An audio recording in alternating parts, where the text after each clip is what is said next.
영어로 I told you so라는 그 말이 있죠. 이제 대충 번역을 해보면은 거봐 내가 뭐라 그랬어 이런 뜻인데요.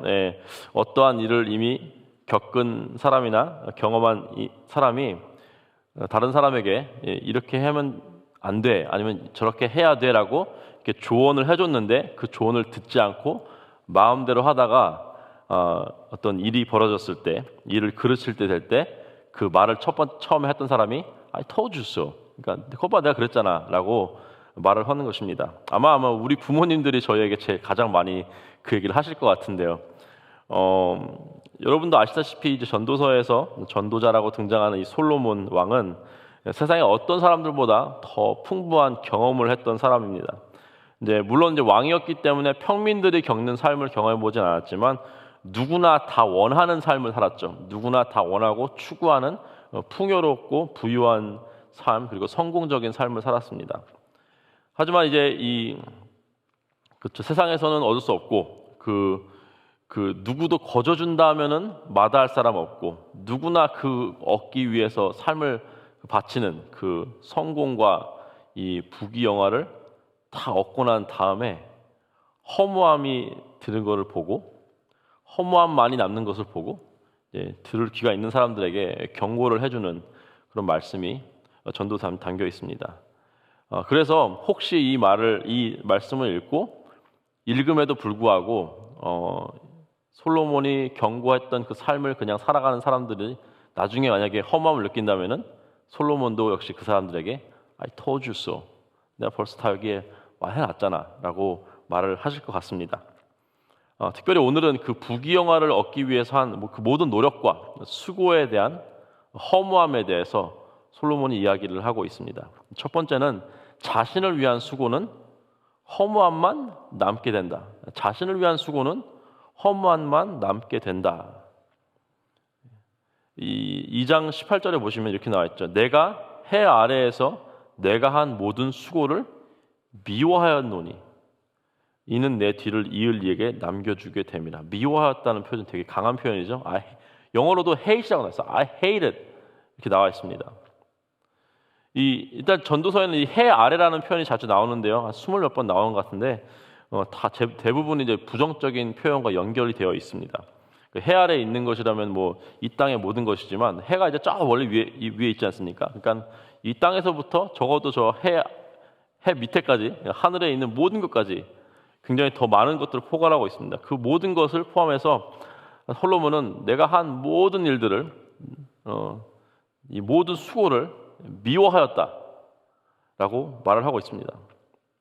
솔로몬은 정말 왕으로서 열심히 살았죠. 20세 정도 청소년 사이에 adolescence라고 그러는데 사회 초년생으로서 아무것도 모르고 실수투성이고 그런 나이에 자기 몸 하나 건사하기도 힘든데 한 나라를 통치하게 됐습니다. 그리고 아버지 다윗은 이미 이스라엘 2대 왕으로서 어떤 이 기준치를 엄청 높여놨죠. 그래가지고 사람들은 이스라엘의 어떤 3대 왕으로서 많은 기대감이 있었을 것이고 또 엄청난 부담감도 반드시 있었을 것입니다. 그래서 솔로몬 왕은 왕으로 이제 즉위를 하면서 어떻게 하죠? 지혜를 간구하죠. 하나님, 내가 이 나라를, 이 백성을 통치해야 되는데 못할 것 같습니다. 지혜를 주시옵소서.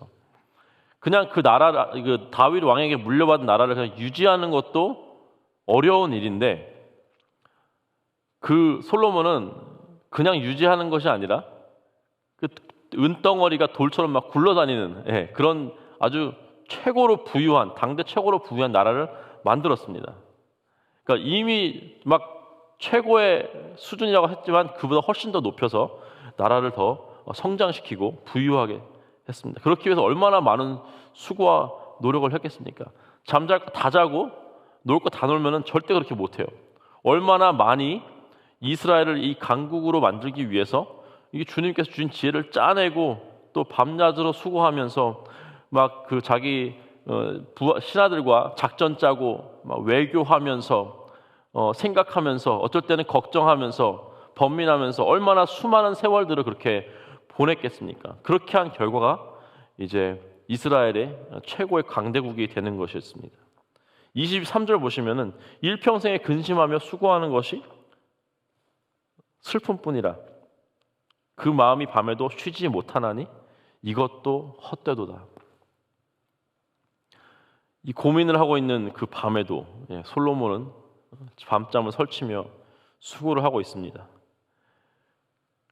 그러면서 하는 고백이, 나는 이렇게 죽도록 수고해서 이렇게 이만한 성과를 내고 이렇게 성공을 만들어내고 부귀영화를 이루어놨는데 이제는 살 날도 얼마 남지 않았고 본인이 그걸 즐길 날도 얼마 안 남지 않았고, 그리고 자기 주위를 둘러보니까 내가 이렇게 이뤄놓은 성과를 적어 유지할 만한 인물도 없어요. 자신에게 하나님께서 특별히 주신 지혜가 있는데 그 지혜를 가지고 있는 자기의 자녀들이 보이지 않습니다. 그러니까 자신이 죽고 나면은, 죽는 것은 이미 정해진 것인데 이렇게 놓은 이 모든 것들을 qualify 되지 않은 사람들의 손에 의해서 다 허물어질 것 같은 미래가 예측이 되는 거예요. 얼마나 허무했습니까? 내가 이렇게 수고했고 이렇게 진짜 열심을 다해서 이렇게 놓았는데 내가 죽고 나면 다 없어지겠구나 이거 라는 생각이 들으니까 내가 왜 이렇게 수고를 한 거지 그러면? 내가 뭐하러 이렇게 밤잠 설치면서 괴로워하면서 수고를 한 것일까? 하면서 수고에 대한 허무함을 고백하는 것이죠.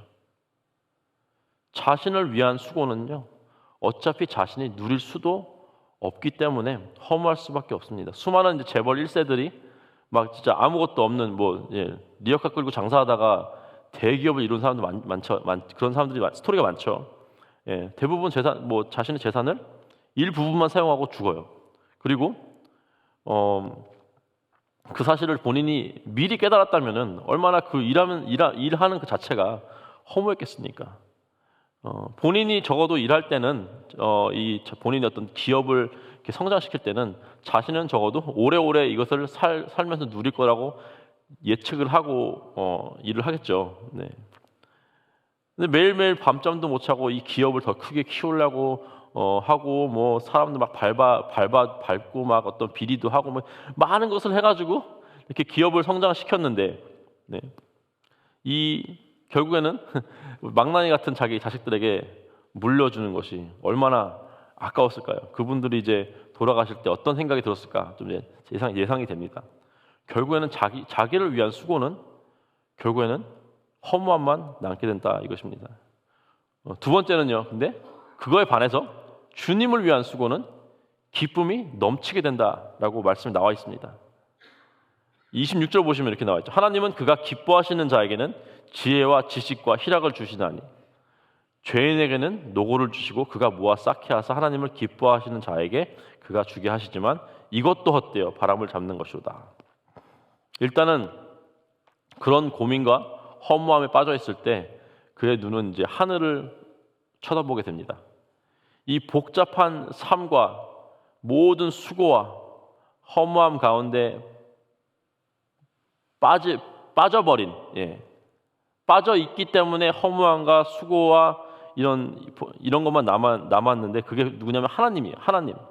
만일 이게 삶이고 이렇게 살다가 끝이 난다면 너무나 허무한 삶인데, 하나님이 계시구나.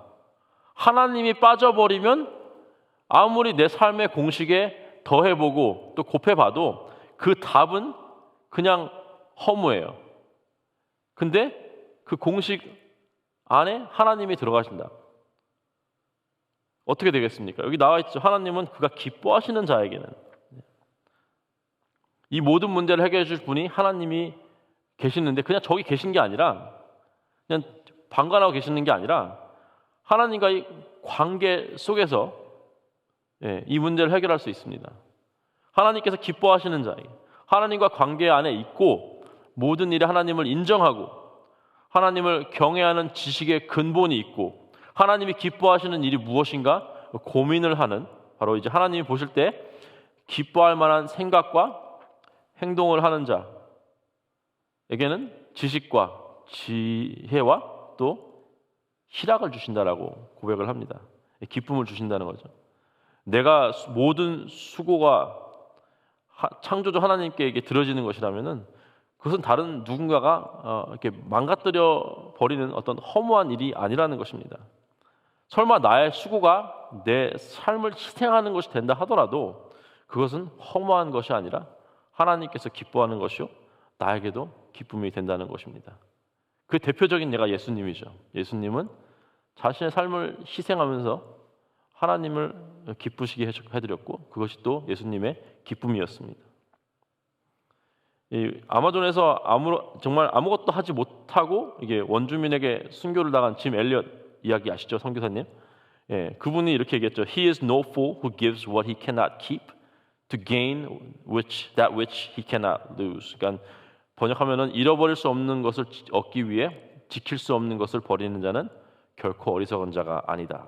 절대로 잃어버릴 수 없는 영원한 삶을 위해서 어차피 없어져 버릴 이 땅의 삶을 버리는 것은 어리석은 것이 아니라는 거죠. 이게 그 한마디로 그 땅에 숨겨진 보화를 발견해 가지고 자기의 모든 재산을 팔아서 그 땅을 사는 사람과 똑같은 말입니다. 세상에서는 하나님을 이 빼버린 공식으로 모든 것을 허무하게 볼 수밖에 없어요. 총망받던 인재들이 그 아마존에서 아무것도 하지 못하고 그냥 창에 찔려 죽었다는 사실이 미국에 알려지자 시카고 신문들은 하나같이 What an unnecessary waste. 이게 얼마나 불필요한 낭비인가, 얼마나 허무한 것인가 라고 세상 사람들은 그렇게 평가를 했습니다. 그 일을. 하지만 여러분 잘 아시다시피 그의 아내인 엘리자베스가 그 부족을 품고 들어가서 그로 인해서 그 부족의 그 지역에 수백 개의 교회가 세우지 않았습니까? 자신을 위한 수고는 허무함밖에 없습니다. 세상에서는 하나님을 뺐기 때문에 모든 것이 허무해 보이는 거예요. 그 숭고한 희생은 정말 말도 안 되는 바보 같은 것입니다. 하지만 하나님을 위한 수고는요, 우리 눈에는 그 열매가 보이지 않을 수도 있지만 하나님께서는 그 수고를 통해서 하나님의 나라를 확장해 나가고 계십니다. 우리 삶의 수고가 주님께 드려진다면은 그 수고를 통해서 영원한 하나님의 나라가 하나님께서 확장시키고 있다는 사실을 여러분 믿으시기 바랍니다. 오늘 하루 살아가실 때 우리가 하는 모든 일들을 하나님께 집중하길 바랍니다.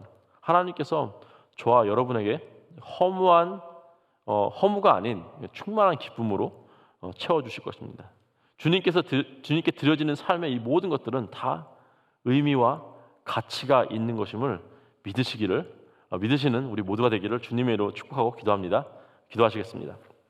하나님 감사합니다.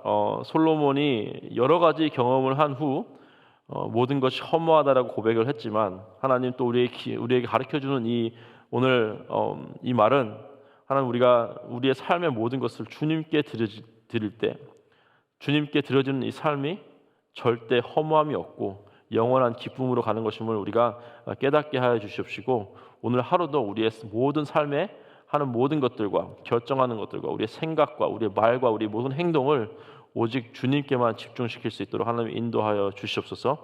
오늘도 말씀으로 인도해 주시면 감사드리며 이 모든 말씀 우리 주 예수 그리스도의 이름으로 기도했습니다. 아멘.